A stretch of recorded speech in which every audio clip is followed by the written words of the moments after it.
We have lots to discuss in today's video, including the future of Mitch Marner. A recent interview conducted by The Athletic left the writer feeling not very optimistic that he would return to the Leafs, and there's also reports indicating that if he does make it to free agency, one of the division rivals in the Atlantic will be going hardcore after him. We'll discuss how that may all play out. Plus, we have some off-season rumors regarding Detroit and New Jersey. There's a big day today as well, historical day for Alex Ovechkin. We'll discuss the Great Eight breaking Wayne Gretzky's record. Lane Hutson continues to set himself apart from all other NHL rookies. We have a lot of playoff updates and implications today as well. All that and a whole lot more coming up next. So welcome back to another video here at Top Shelf Hockey. As I mentioned, it's been a historical day in the day of the NHL news. Lots of things to talk about here today. Before we do get into all the great NHL stuff going on, it's a very exciting time. I do want to acknowledge this day, I guess you could say, not only in hockey history, but just in history in general here. It was on this day, April 6th, 7 years ago, that we had the Humboldt bus crash tragedy with the Humboldt Broncos team, of course, on their way to a game, a playoff game at that, I believe. Unfortunately, crash which saw a number of victims lose their lives, a number of other victims be greatly injured and have their lives changed forever. It was a very tragic day, another tragedy that seems like it should have been able to be avoided.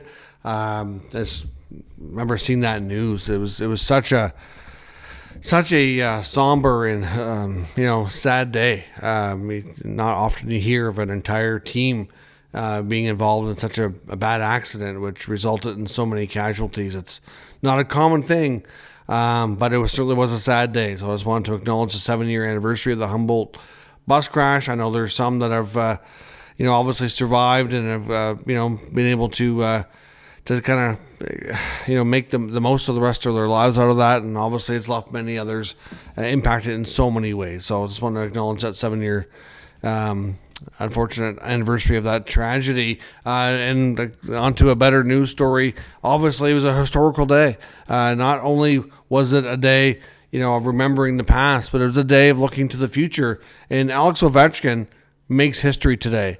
April 6th, 2025 will go down as the day that Alex Ovechkin finally broke one of the toughest records that many thought may never be touched in the NHL, and that's the Wayne Gretzky's all-time goal mark. Of course, he scored goal number 895 today at UBS Arena, New York Islanders, Washington Capitals, into the second period of play. Unfortunately, Casey Cizikas takes a penalty. Capitals go to the power play, and you know that Ovi's going to be in his office. They come up the ice, and it's barely set up in his office stick, and bam. It's like that. The goal's assisted by Tom Wilson and Dylan Strome. Just a historical day. And, of course, the whole arena erupted.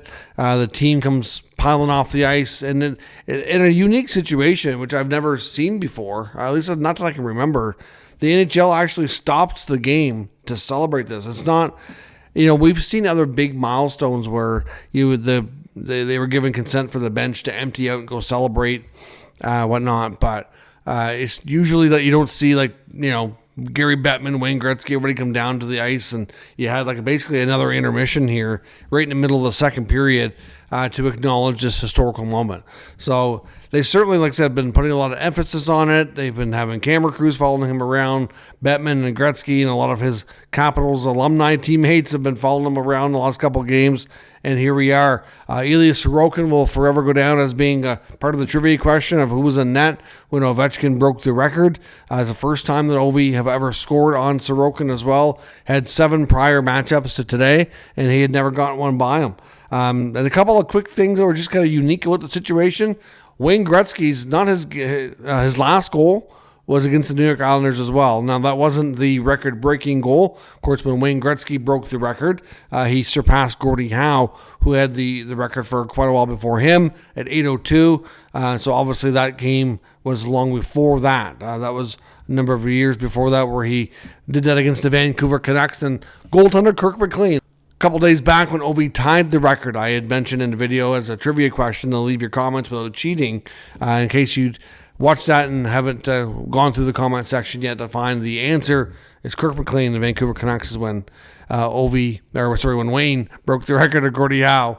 And now, like I said, we'll know the same with Ilya Sorokin being in net for Alex Ovechkin's goal. One other quick thing that's unique about today is that on this day in 2004 was the day that the Washington Capitals found out they won the draft lottery and were getting the right to pick first overall and select this phenomenal player named Alex Ovechkin. So he breaks the record on the same day that they found out they were getting him, basically, right? So it's been a unique day. Lots have happened on this day in the past. Another trivia question related to Alex Ovechkin. I encourage you again not to cheat. Of course, we know that he scored on a ton of goaltenders over the years. I think it was the number was 180 some goalies, I think it was. It's a crazy number anyways. But which goaltender has he scored more goals on than anybody else during his career? I'll give you the number. The number is 28. 28 is the most goals he's got on any one particular goaltender. So leave a comment down below and see what goaltender he's traumatized the most throughout his long career. Of course, I do have a dedicated video on the channel going into more depth of that. If you wanted to see that and you haven't already had a chance to do so, please check that out. And of course, the other thing I want to mention as well, I do have it on a pinned post. I'll probably share it in the pinned comment here down below as well. But on our community tab, the NHL shop was very quick to have merchandise ready to roll, celebrating $8.95. If you want to get a piece of that, they had t-shirts and hats, whatnot. So, of course, we're an affiliate of NHL shop, so I do have our link down below.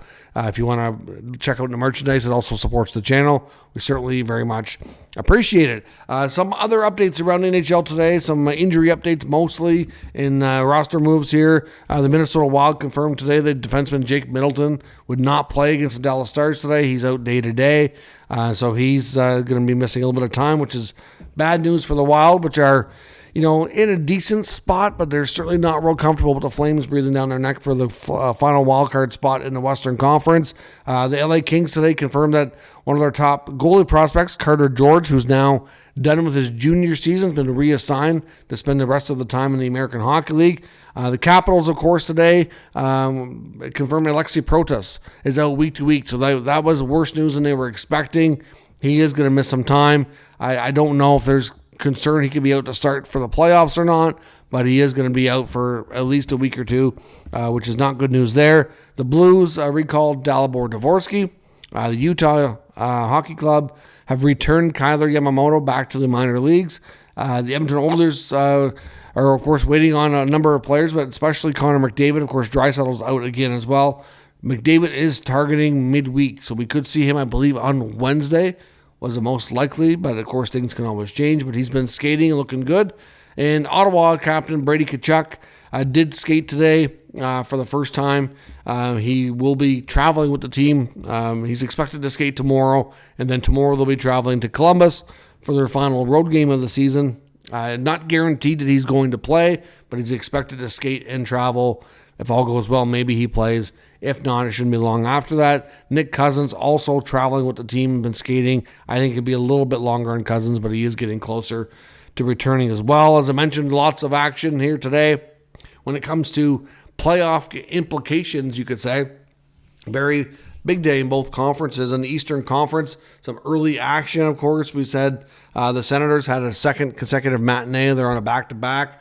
Of course, they won yesterday with a shutout. They win again today with another shutout. So Anton Forsberg, Linus Ullmark both picking up shutouts this weekend. They haven't allowed a goal dating back to 3 games ago where they only gave up 1 to the Tampa Bay Lightning. So very solid streak with net minding, and team defense was definitely a lot better today. They didn't give up the chances like they did against the Lightning or the Panthers here in the past couple of days. But that doesn't lock them in officially, but pretty much does. Puts them on 90 points. Their likely cutoff is about 91. So with Detroit and the Islanders also playing today, if they would have lost, I believe they could have been able to clinch tomorrow with the Rangers loss, but that's not going to happen because the Islanders and Red Wings continue to win. And so they are going to be able to kind of define themselves here. If they win their game on Tuesday, they will punch their ticket to the 2025 Stanley Cup playoffs. So they'll be doing battle again with Columbus. They actually had 3 games with the Blue Jackets here over the past week and a half. And this is a home and home here because it's their final road game. Montreal also kept winning as well, beating a very tight game in Nashville today, 2-1. Close call, but Dobush actually got the win for the first time, I think, in about 6 weeks. So that was a better game for him. And the Canadiens, again, not locked into that wild card 2 spot, but they are getting closer. The Islanders and Red Wings winning keeps a little bit of heat behind Montreal, but of course they keep winning as well. So the Rangers had lost yesterday, so the Rangers are they also have more games played, so it's not looking good. I think Ottawa and Montreal are going to lock these down, but it's a little bit of work to do yet. We should have a lot more clarity probably over the next couple of days. But yeah, it's looking pretty promising there. And Florida actually has been on a losing streak. They took Reinhart and Bennett out of the lineup today. I've been trying to find out why. I don't know if they're just resting them because of other teams losing. Florida, even though they lost yesterday, they were able to get confirmation last night of them clinching. So I kind of wonder. They're already without Barkov. They're already without Tkachuk. Already without Ekblad. Already without Kulikov.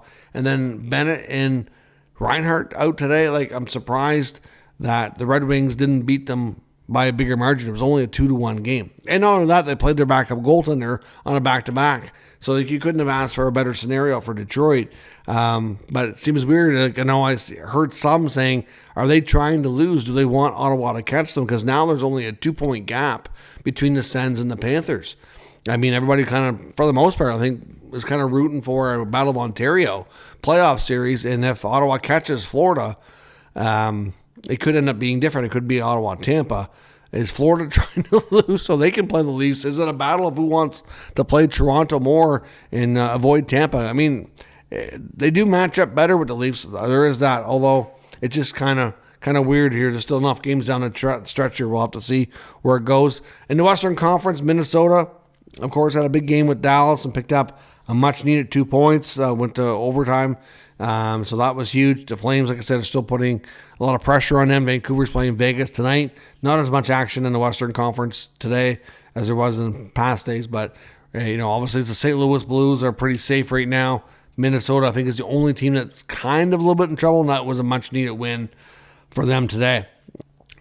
Montreal Canadiens rookie defenseman Lane Hutson, to my opinion, kind of has sealed up the Calder Trophy race. There doesn't really appear to be much of a debate anymore. I think it's fair to say that Dustin Wolf and Macklin Celebrini have had great seasons, but I think Hutson has set himself apart here in the last couple of weeks, especially, as of the second period against Nashville. And I don't know, he didn't ever end up getting any more points because the score stayed the same. But Hutson now has 64 points after getting another helper today. Now he tied Chris Chelios for the most points by a rookie defenseman ever for Canadians.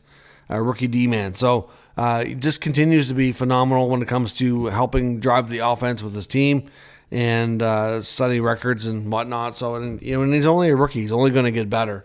So Lane Hutson's been quite the story in Montreal. It's proven to be, right up there with guys like Caulfield and Suzuki. That's how important he is in driving the team's offense. So, I'll be curious to see because, playoff hockey is a different beast, different animal. Especially guys like him, and like in Ottawa, Jake Sanderson. These guys are all going to be new to playoffs this year. A lot of these guys haven't had a taste of it yet, and I'll be curious to see how they do because in the playoffs we know there's a lot less time and space, and they're not overly big guys, more the dynamic defensemen. I'll be curious to see how they do because it'll be a big adjustment for sure.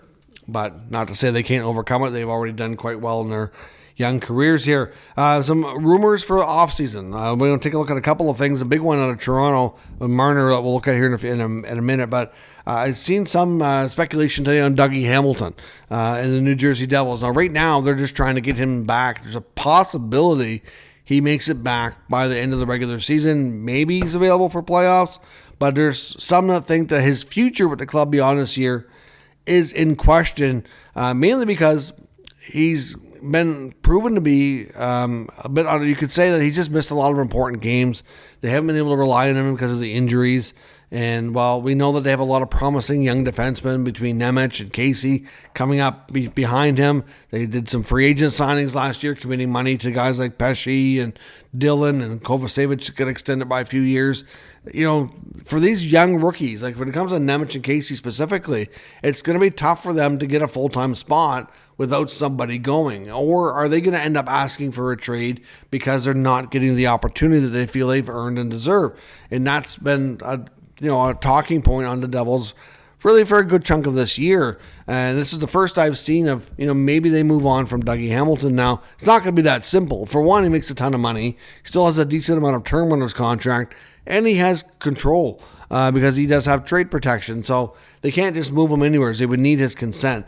But, it's expected that it's a possibility we could see GM Tom Fitzgerald maybe chat with Hamilton about that this offseason and see if they can't figure out a way to find a move that works for him and helps move the contract off the books. Now, not a given that takes place. I think Hamilton, for the most part, has played well during his time with the Devils. But like I said, they have a little bit of an embarrassment of riches with young talent on the blue line. They don't want to risk losing them. They've proven here time and time again that he just can't seem to stay healthy, which is why this conversation is even coming up. So we'll see what happens. I don't know what the odds are that does take place, but there are some out there that believe that there's a chance it could happen. In Detroit, I know look for Justin Hall and Vladimir Tarasenko to be unlikely to return next season. They both have a year in their contracts, but Justin Hall, if they can't trade him, and they probably can't, he's going to be a buyout candidate, not making a ton of money, so it won't be a big impact that way. He's proven again that to be a player that they just don't feel comfortable playing a lot. And, it's a surprise to me in the contract that he was able to get there with multiple years. And in Tarasenko this year, hasn't really worked out great for him. I do wonder, because I do believe I'd have to check Puckpedia, but I do believe they gave him some trade protection, and they gave him the extra year. See, that was the thing that other teams were a little bit unwilling to do with Tarasenko, which is why he ended up in Detroit, is they gave him the extra year. He obviously spent last year in Ottawa, got traded to Florida, helped them win the Stanley Cup. I know he was hoping to stay in Florida. They couldn't afford to keep him, wouldn't work out.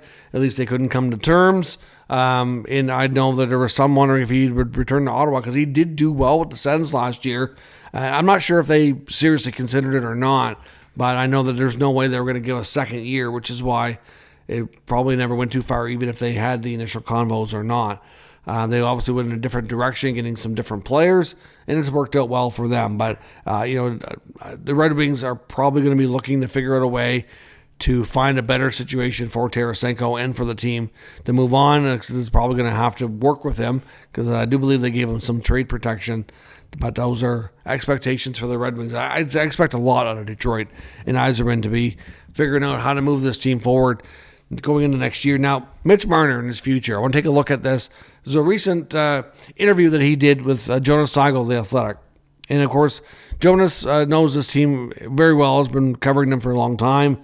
So he knows this player very well. And, it's not like it's a new situation here. But he recently asked Marner to do a one-on-one because Marner has been very neglected and does not want to talk about his contract. And it's been that way all year. And it's been really tough. And he was hoping to get a one-on-one to get a few questions asked that Marner has not been willing to do publicly in front of during a scrum at least. So we thought maybe in a one-on-one, maybe he might open up a little bit more, and he really didn't. And Jonas said he makes some appearances on Overdrive with Brian Hayes and Jamie McLennan and Jeff O'Neill, and he said that after conducting this interview, his confidence that he was going to re-sign in Toronto came down a fair bit.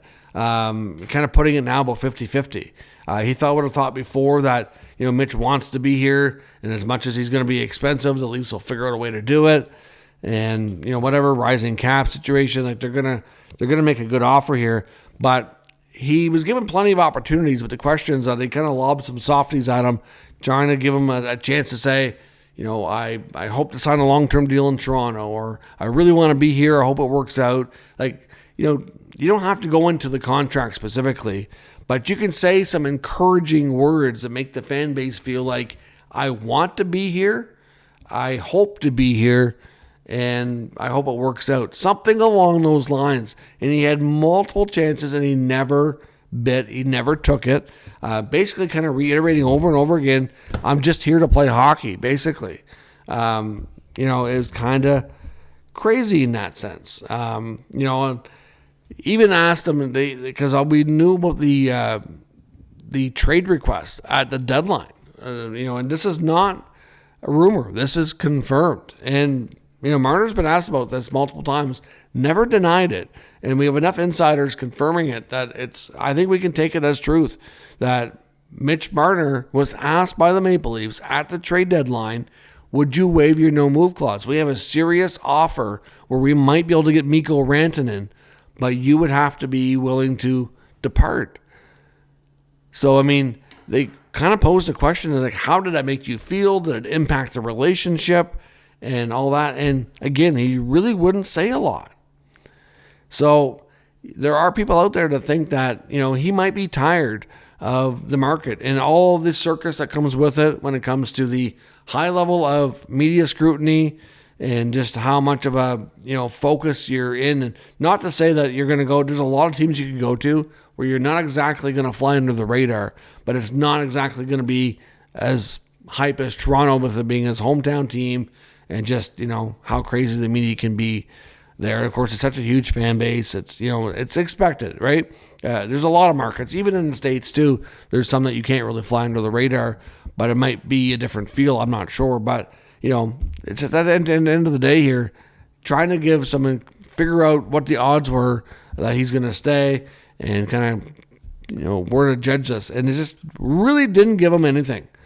And, like I said, there's people that feel that the relationship was damaged and that he had to be shocked and taken aback, saying, listen, I know that I don't want to negotiate during the season, but now you want to trade me? It's more of a situation than anything. Like, we don't know if we can sign you because you won't talk to us, right? But we know that there's a deal on the table, and Mikko Rantanen will consider signing here for a similar number that we'll give you. And we can do this now and have certainty, not only going into the playoffs, but before the offseason. And it cuts down on all the question marks and everything that we don't know, right, for the offseason. So it's a different scenario. But he had to think that shocked Mitch, right? So at the end of the day, we don't know, but it sure seems like things are impacted. Now, there's some other reports out there saying that if he makes it to UFA status on July 1, which is expected at this point, that the Boston Bruins, of course, are going to be a team that would go hardcore after him and throw a huge number on a contract at him to try to bring him to Boston. We know the Bruins have really tailed off here. They're on pace to finish last place in the division, which, as much as I know a lot of us thought they may step back, I didn't think it would be that big of a step back this year. It's crazy in that sense. They sold off a lot more players than I expected them to, with Marchand, Coyle, Carlo, Frederick. They're going to have a lot of cap space. And what the article basically said is the Bruins won't rebuild. They're going to reimagine the team.